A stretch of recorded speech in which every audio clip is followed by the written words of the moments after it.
Welcome to Season 6 of the One Inside an Internal Family Systems podcast. I'm Tammy Sollenberger, author of The One Inside, 30 Days to Your Authentic Self. This podcast is for anyone curious about their inner world and who have a desire to connect to that authentic self. Welcome. I'm so glad you're here.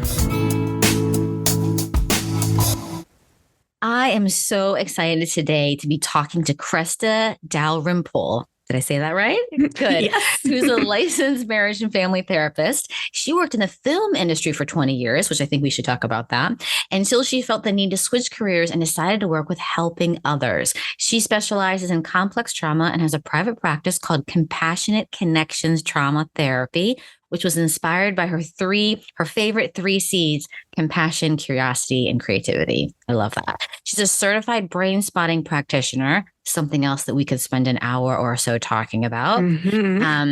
And which I've never had anybody on about brain spotting before. So let's put a bookmark in that. Could be another episode. Yeah. Yes, it has to be a whole nother episode. And she is a level 1 IFS therapist and the founder of Misophonia. Is it Misophonia Freedom? Misophonia, like the soup, miso. Oh, okay. Yeah. Okay. Misophonia Freedom Lab. And that's what we're going to be talking about today. But before we do that, Kresta, tell everyone where you are in the world and what you see when you look out your nearest window. So I'm in a little suburb of Los Angeles called Granada Hills. And if you look out my direct window, you'll see my little, I call it my she patio. It's my kind of growing Zen garden. I have my bamboo and I'm going to be tidying that up pretty soon.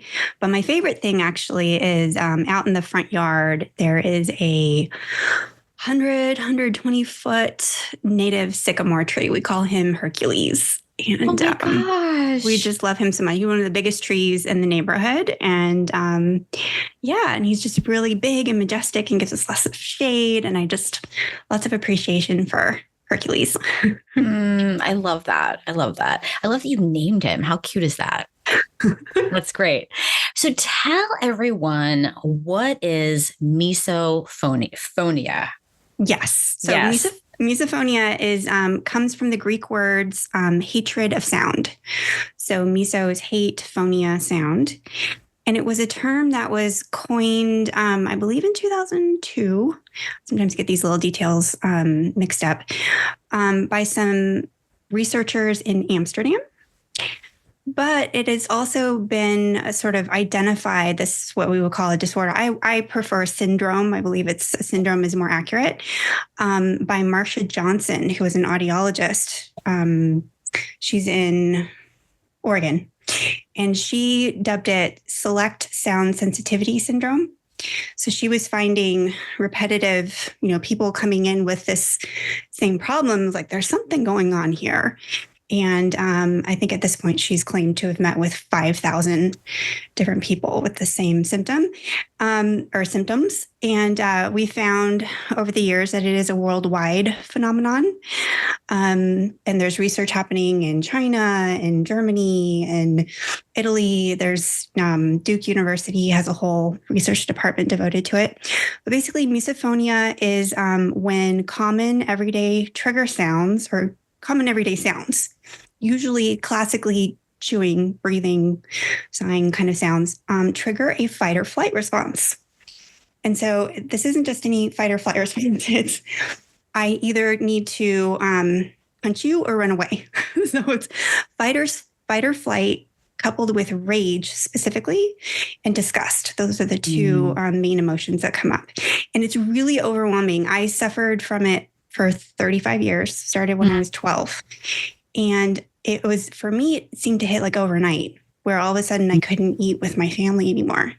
And I didn't understand it. I was like, this is really bothering me and I don't understand. And I would have to, at one point it got so bad, I had to pick up my plate and go to the kitchen just to get away from the sound. And I would just cry because it's just so overwhelming and really painful. It's a hard experience to find words for, but it's estimated to affect about 50, estimates vary depending on your research and what assessments they're using, but typically we're finding anywhere between 10 to 20% of the population. So the chances are you know someone, and as the word is getting out, like I'll talk about this as my kind of, I'm on a mission to educate, especially therapists on it.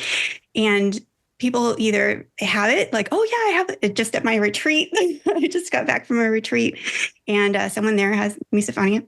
Actually, two people had misophonia. And then there was a couple others like, oh yeah, my relative or someone has, also has misophonia, and it tends to run in families. So there's a generational piece to it. And I'm excited to talk about it here because I really feel that the IFS sort of framework really has so much to offer for sufferers because there's a huge need for help. A lot of people suffering with it. Yeah. So, so my sister has this, which I think, which I didn't know until I read like all this amazing information that you sent me. And I was like, wait a minute. My sister's 10 years younger than me, and we were at the beach, with for like our family vacation, and my mom was there, and my sister and her daughter, who's 13, who's my son's age. These details don't matter at all. And my sister and her daughter kept plugging up their ears. Mm-hmm. And it was this whole thing that was happening, and I didn't understand what was happening, but it was like they could not stand the way my mom ate. Like, and it was like the noise she's making. And my sister was like, can't you hear it? And I was like, no, I don't even know what you're talking about. But it became about my poor mom and like the way she eats. And I was like, I don't know that there's anything wrong with the way she eats. And then they ended up leaving they left the table, just sort of distraught. And then my mom told me that my sister would not refuse when she, got to middle school, would refuse to eat with them. Because of course I was 10 years older. So I was out of the house by then, but refused to eat with them. And I was like, what? So I was reading through material and I was like, oh my gosh, like this just happened, a few months ago. So I was surprised by the prevalence, right? Like 10, 15, 20% is a lot of people. And I get that people were going to like the ear doctor to find out like their sort of sensitivity with their ear, but that's not what it is. No. And they've done there are studies that have MRI scans. And so we do know the parts of the brain that get activated and are different from what we might call normal. And it's the anterior insular cortex, which works closely with the amygdala in just detecting threat, also the pain experience, emotional regulation. And what appears to be happening is there's more connections in that area and more myelination or more, insulation. So it means that the signals are traveling through the neurons faster and stronger. So it's like, and a lot of misophonic sounds are generally sounds that people don't like. Chewing sounds, sniffling sounds, sighing. Yeah, you said sighing. They're like humming. Footsteps are a common one. And a lot of people find them annoying, but this is like misophonia is like next level. So we should probably talk about that because it's a fight or flight response, but you're like, it's not just uncomfortable or it's not just like a bothering. It's like, it feels enraging. It feels painful. Do you want to talk a little bit about that? Because I found that really interesting.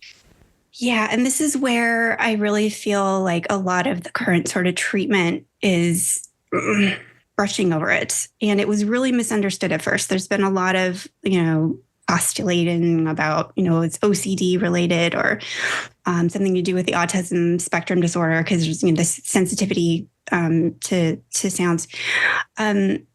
And so people have tried things like exposure therapy because when people try to explain to a therapist, this is what I'm experiencing anxiety. It's really uncomfortable. I have a lot of worry around when I'm next going to hear these sounds. And so they think of it as an OCD kind of worrying. And so you just need to sit with it and no, it's really more accurate. This is creating a pain signal in the body. Sometimes you can locate it in a particular part of the body. Mine was particularly like sort of in my head area. I would kind of scrunch my neck up when I heard it. Others feel it in other parts of the body. So or just all over. There's an all over just body tension. But it is a pain experience. And the most common word that people use to describe it when you really get down to it is torture. Listening to these sounds is torture. And I've actually heard some horror stories of, yeah, I just heard one yesterday. So where if a parent was really not attuned to their child's need, would actually force them to or to sit with the sounds. And or siblings who found out that this was a sort of a weak point and then would use it against them and their sibling. So there are some real horror stories around this, but torture is the most common phrase. Another or word that comes up, another one is I feel like I'm getting attacked. I feel like or invaded. Those are the experiences, one of torture, attack, or invasion. Those are pretty strong, intense experiences. Yeah. And so there's the experience, the initial experience of torture, pain, attacking, and then comes anger and rage. So can we talk about that? And then I think then probably comes shame or hiding it or something like that. So let's talk about the shame, the rage and anger that comes. Yes. So understandably, you're getting hurt. You're going to have an angry part come up. And because it is such an intense thing, it skips over rage or skips over anger and goes to rage, right? Okay. It becomes, instead of the part anger, it goes to firefighter rage. Right. Well, that makes sense, right? If it's torture, then it's going to be rage, right? So that makes sense. Like the intensity is going to be there. Okay. Yeah. So, and this happens pretty automatically. The body reaction is out of our control. And then in an attempt to stop it, our angry or rageful parts come up. And then comes in shame, because we know, and this is, a lot of people worry that, a misophone is going to, react or, very rarely. If someone's actually acting out on these urges or these feelings, there's something else going on. But most of the time, the majority of the time, we know we're overreacting. That's part of what makes it so distressing. I'm sitting at this table with my parents trying to eat with them, and I didn't understand it. I didn't know what was going on, but it was so uncomfortable. And so here I am having this body reaction, feelings of anger or disgust.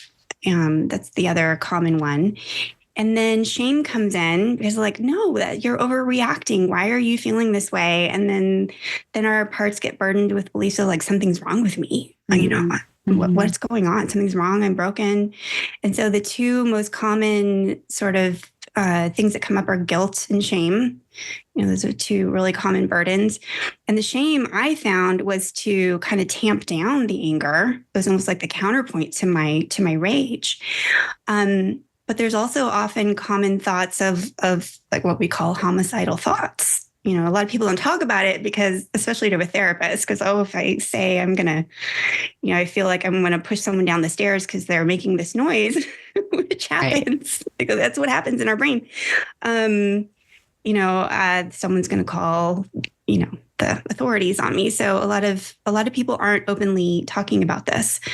But that's how strong it is. It's so strong that I would,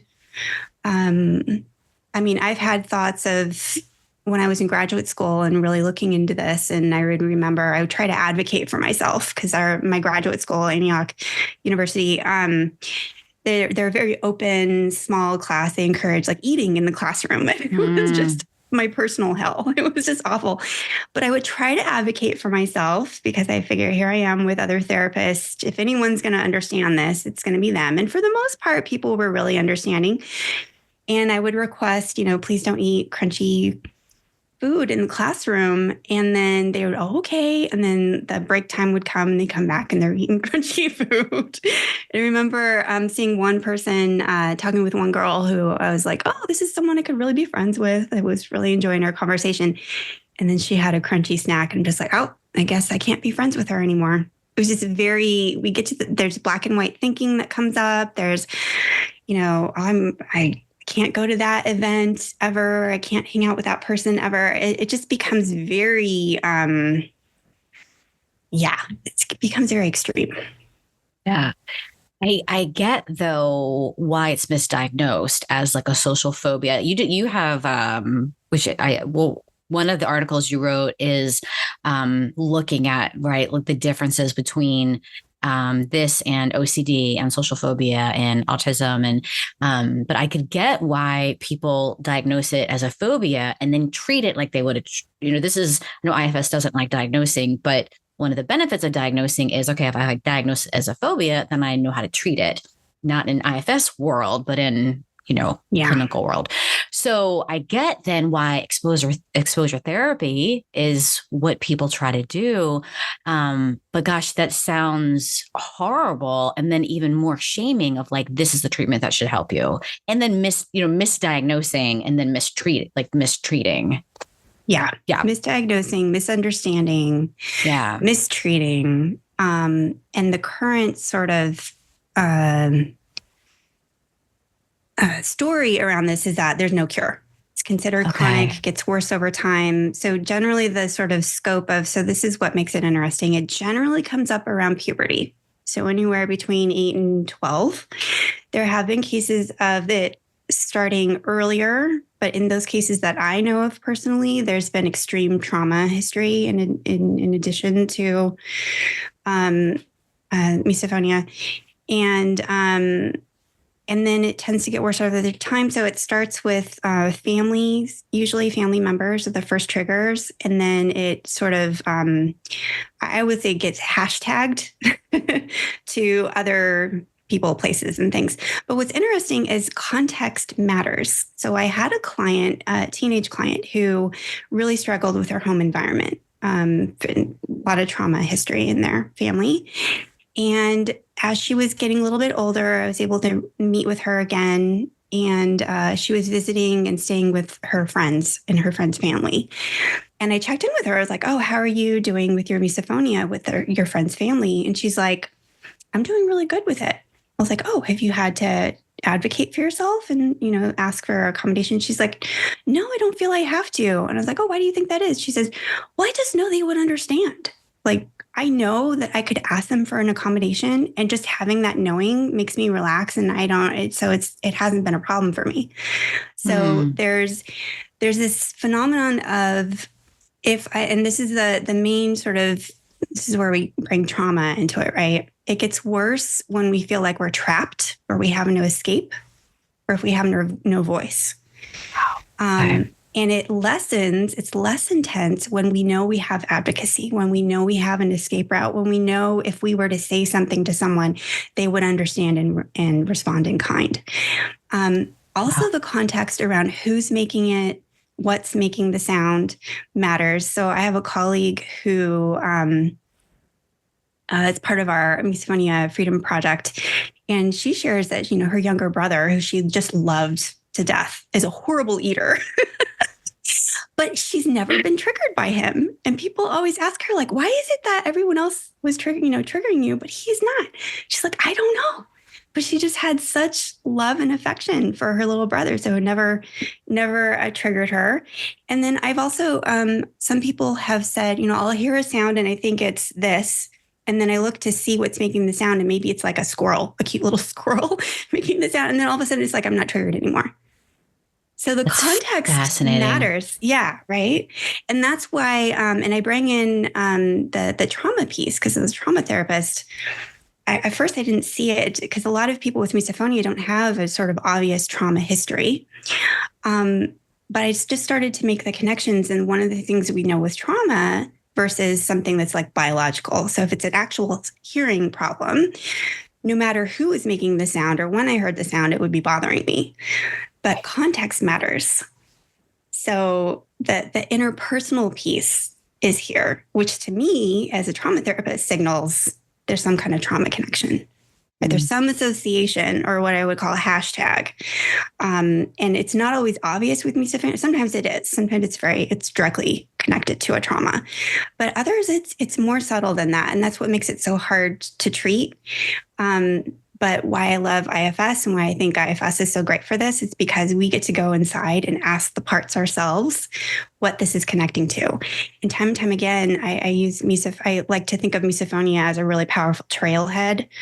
And when I work with people, we'll focus on the misophonia. And what we find is a part carrying burdens, usually connected to some sort of childhood experience. And so and this is very new to the sort of treatment modalities that are being used with misophonia currently, which have traditionally been more like coping skills. So cognitive behavioral therapy, DBT. There's been some like counter conditioning, which is a little exposure-y, but the results are mixed. Mm. There might be some reduction in activation, but rarely goes away completely. And I really feel that the reason why it's not going away completely is because they haven't gotten to the root of it yet. Right. And IFS terms, right? They're just sort of working with the managers, which is helpful, but not getting to the exiles. So it also, before we get to the treatment and common parts and how IFS can help, we talked about trauma and the role trauma may play. What about the idea of legacy burdens? Because this is another thing that I think is found in families from what I read from what you said. So tell me about legacy burdens and their role in this. Yes, this is I think the most powerful concept that IFS has to offer for misophones. Misophones is what we used to call people with misophonia. Because it does run in family. My sister and my niece both have it.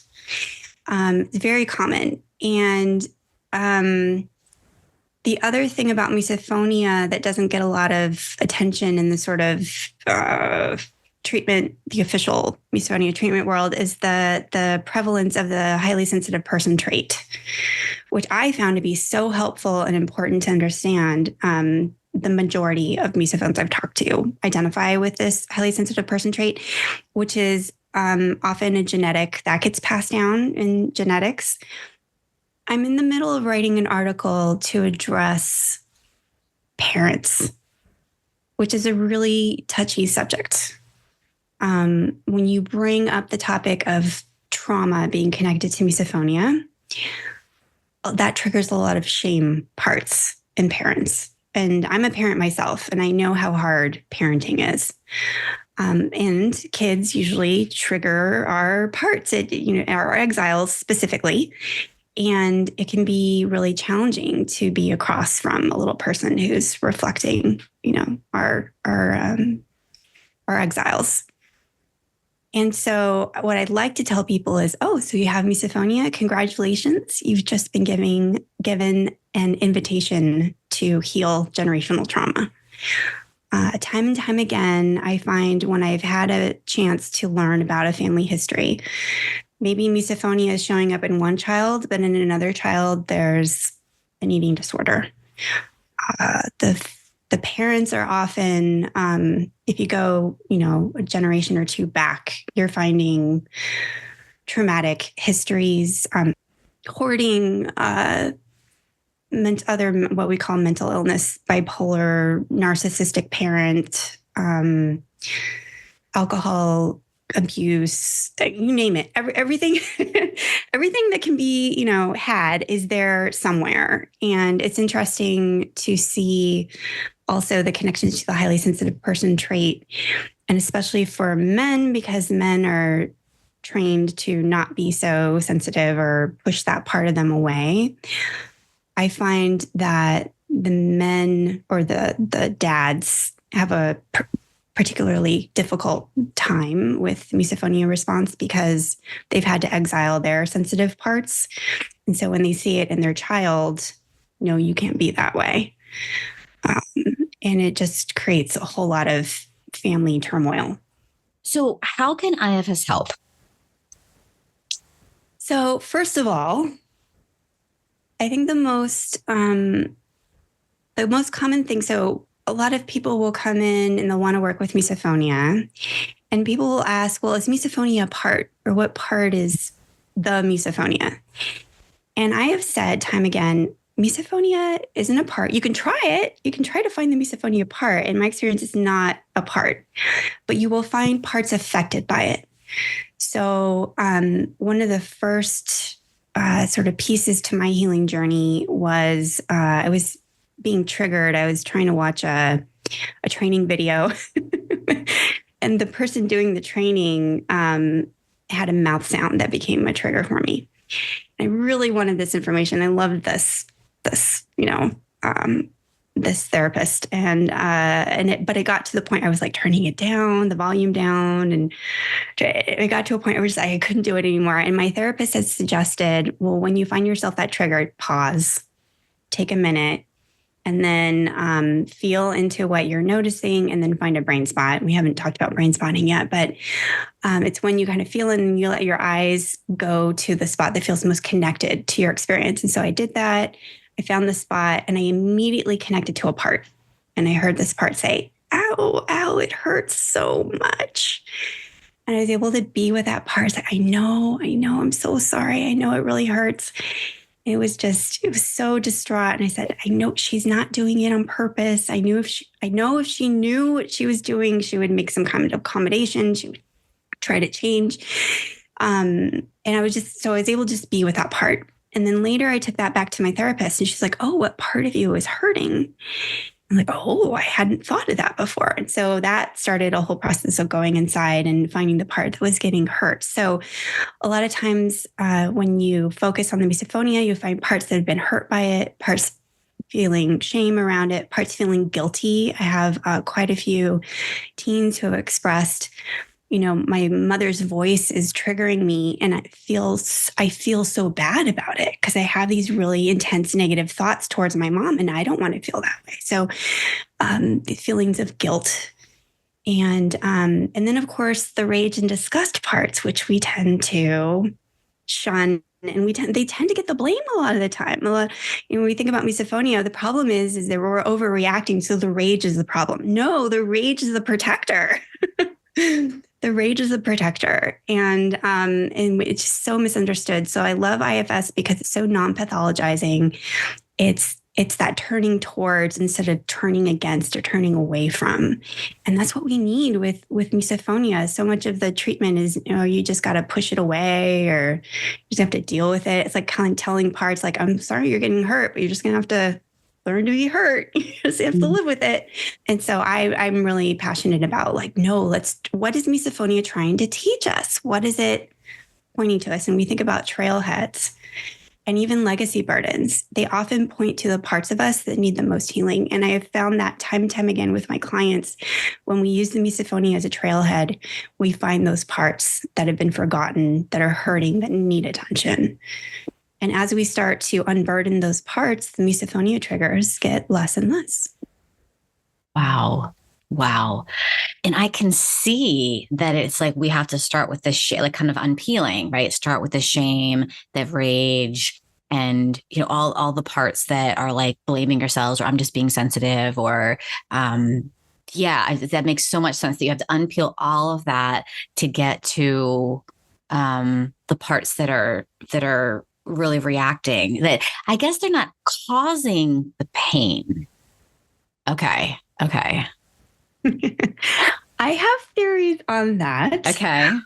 And not to get too much into it, because take into a whole other topic. My misophonia specifically was a form of a legacy burden. And once I found that burden and released it, I had kind of a overnight healing. My triggers went away. However, and this is where I love, the parts concept, because the burden was removed and then my parts were able to really acknowledge how awful it was. At that point, they're like, is that really gone? Because that was horrible. And this is, as a trauma therapist, this is what I see with my abuse survivors.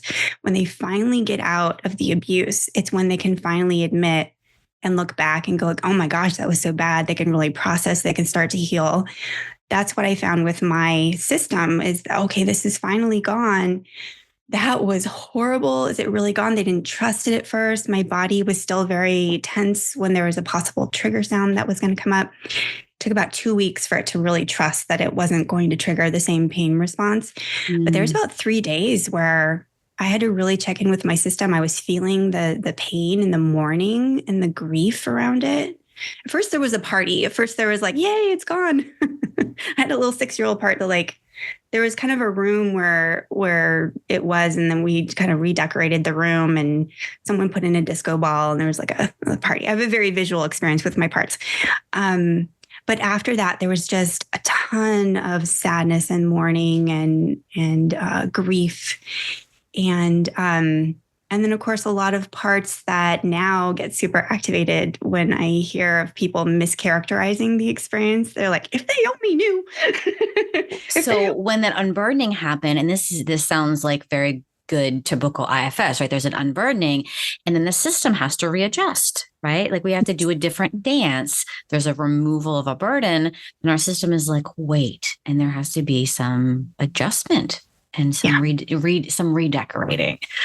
So yeah, that makes sense. And it's so true too, right? Like if you're out of the experience, it makes sense that a lot of feelings then come, because then there's more space, and there's, grief is allowed, or a different type of anger is sort of, there's more allowance for that.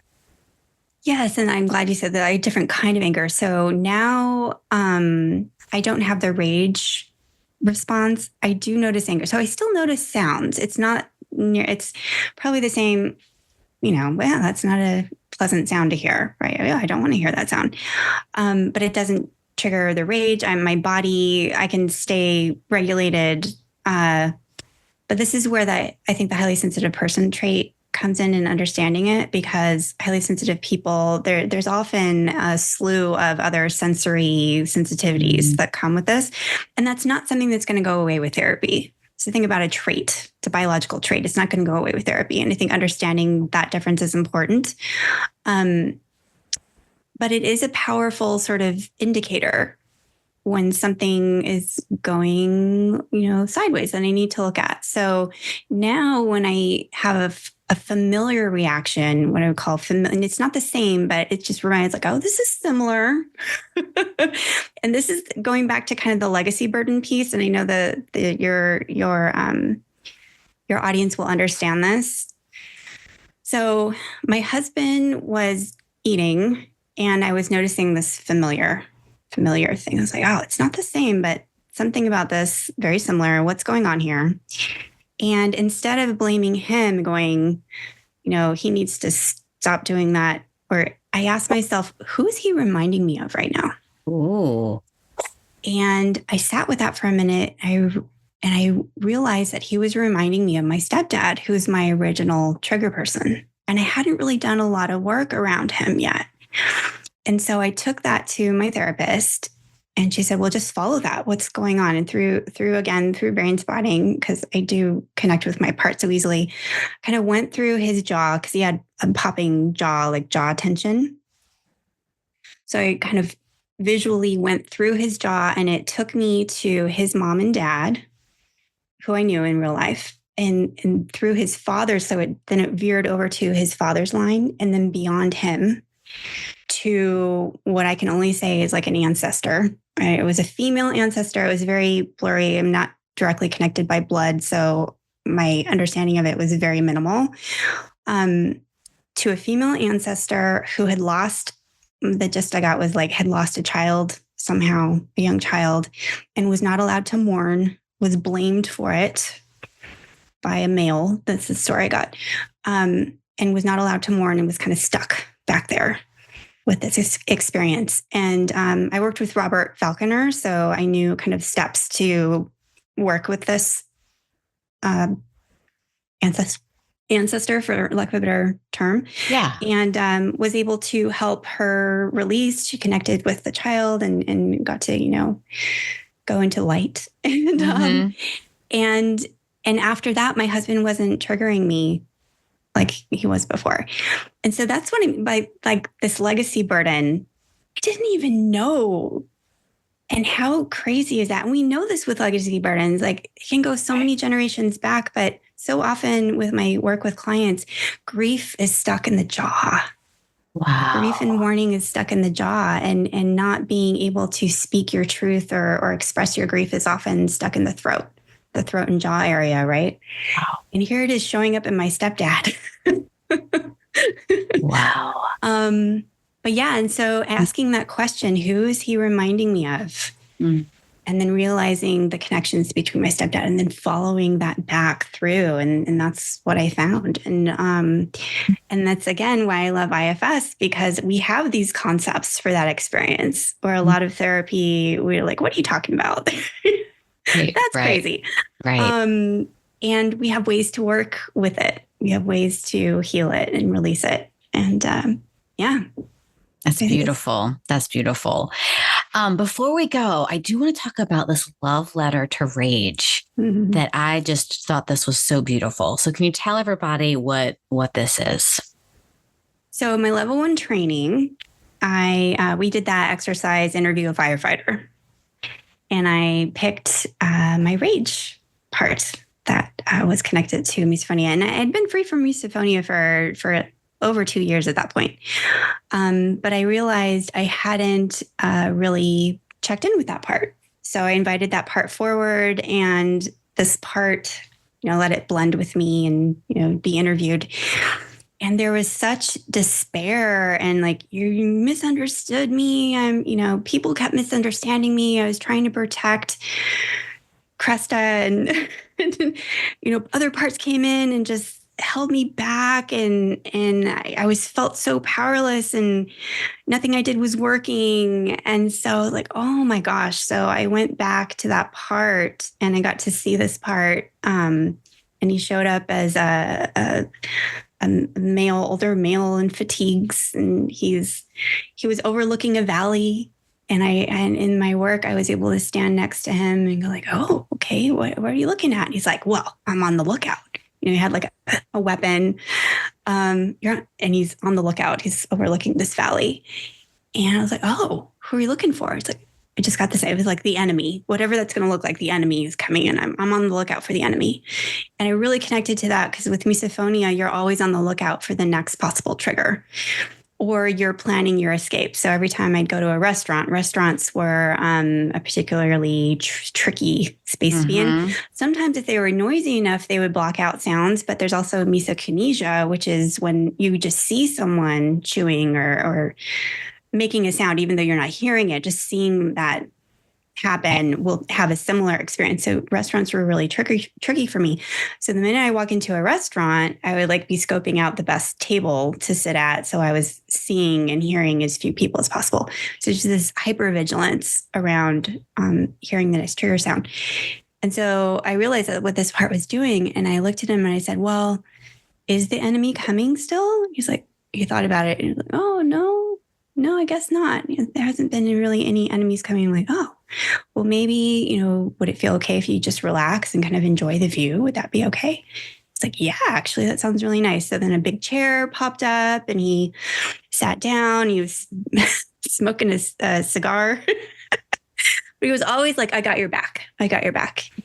And that was for that session. And a couple of weeks later, I came back and checked on him. He's relaxing, but he's still kind of on the lookout. And I realized at that, but so I was able to be with him and go, thank you for all that you did for me. And I really feel what you went through, and just lots of appreciation. And the part just started crying, like breaking down, and just shared with me the powerlessness that it was feeling, and just this overwhelming, I was just trying so hard, just being misunderstood. And it was horrible. And it was crying. And as it cried and shook, it shrunk down to a little boy around 9 or 10. And just gave him a big hug. And then he looked up at me and was like, can I go play basketball? Yeah, absolutely. He scampered out. Wow. What's really funny is then I heard a part go, but we don't like basketball. And I was like, well, part of us does. And so now I work with that part. I just let them know, like, you're not alone anymore. And thank you for having my back. But now I have yours. And we're fighting in a different way now. And we're going to do it together. But yeah, that was my rage part. And I think we really misunderstand our anger and rage. And I'm a really big advocate for getting into relationship with anger, because anger is such an important emotion, especially for boundary setting. If we're angry about something, it's usually because something needs attention. And too often, especially women, and misophonia affects more women than men, at least what we know right now, it's letting us know that a boundary needs to be set. Something's not right. And if we keep exiling our anger, it's not good. And so I do a lot of work with boundaries. And the first thing I do is like, okay, you're feeling angry about it. Let's pay attention to that part. What is that part trying to tell you? And a lot of times it gets to be so scary. And when I first did my work, my therapist was like, well, let's pay attention to the angry part of you. What is it trying to tell you? Oh, I don't want to go to that anger. Why? Oh, it's really powerful. It could really be destructive or overtake. And I think that's why we avoid it, because it is so powerful. But it's powerful. And when we can tap into it, when we can be in relationship to it, it gives us the power to act on things that are important to us. And so I think we need to be better about getting to know and be in relationship to our angry parts, or our parts that are showing up in anger more specifically. I love that. That's so good.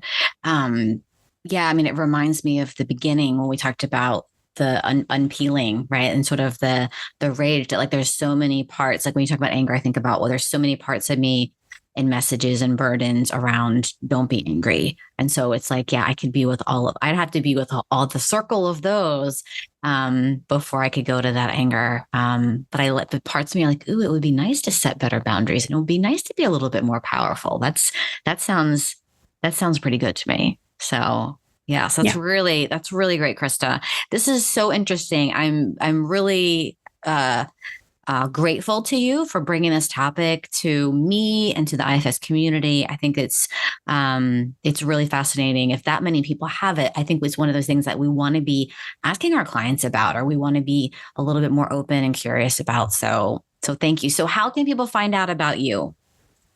So Compassionate Connections Trauma Therapy, it's my private practice. But so Misophonia Freedom Lab, I started as my sort of side hustle working with misophonia before I saw the connection. And I call it Misophonia Freedom Lab because I'm really passionate about building community around this. And so Misophonia Freedom Lab is a great resource. People can read my articles. I'm really focusing on therapist education around this topic, because way too many times I've heard stories of people going to a therapist and mentioning misophonia, and then the therapist not knowing anything about it, or misdiagnosing it. Oh, that sounds like OCD, and the exposure nightmares. So there's a couple of things I'm doing. Number one, I do every 2 months, I host a collaboration group. This is for like-minded therapists, and the majority of them right now also have misophonia. So a lot of IFS therapists, brain spotting therapists, also people trained in EMDR, somatic experiencing, all these mind-body modalities, I think have something to offer misophones. And so we meet every 2 months, and we share stories. I've had some guest speakers come on and talk about the topic. So if people are interested in that, they can shoot me an email, and I put them on the interest list. I had a training. I did a 3.5 hour workshop, and I used to offer that for people to purchase and buy and consult with me after, but it's outdated now. So I'm going to be redoing that.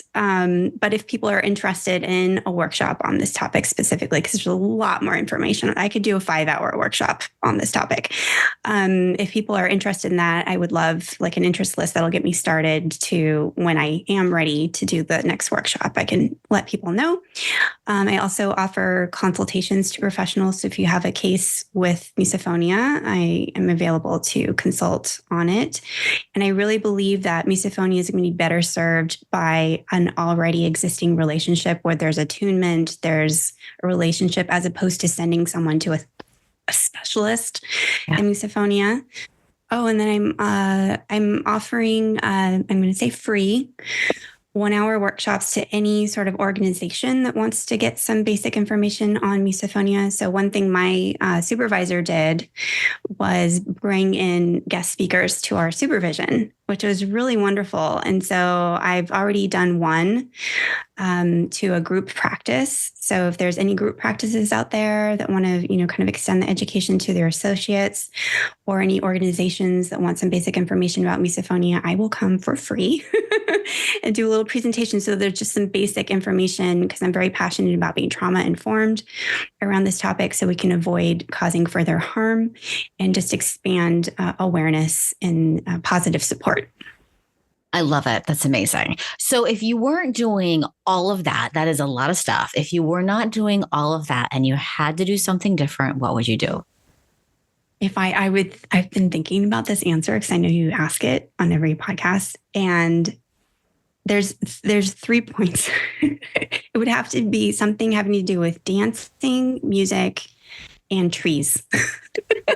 I like connecting to nature and trees. So maybe I just need to go out and play music and dance for some trees in a forest somewhere. But that, when I think about what I would really want to be doing, like, that's what comes up for me. So I love it. Dancing and trees and music. That sounds good. Yeah, this was great, Kresta. I really appreciate it. And just thank you again for coming on and talking about this important topic. Thank you for giving me the space to talk about this. Thank you so much. Thanks for hanging out with us today. If you enjoyed this episode, I'd love it if you left a rating, a review, a like, comment, share with your family, your friends. That would mean so much to me. My book is available at your favorite independent bookstore or on Amazon. You can visit my website, tammysallenberger.com, or you can download a free Get to Know a Should part of you. You can follow me at IFS Tammy on Instagram and at The One Inside on Facebook and on YouTube. Jeff Schrum co-produces The One Inside, and I am forever grateful for Jeff. Also thankful for Jack Reardon for creating the music, and just thank you for listening. 6 seasons, over 1 million downloads. I cannot tell you how much I appreciate you in this community. I'll see you next time.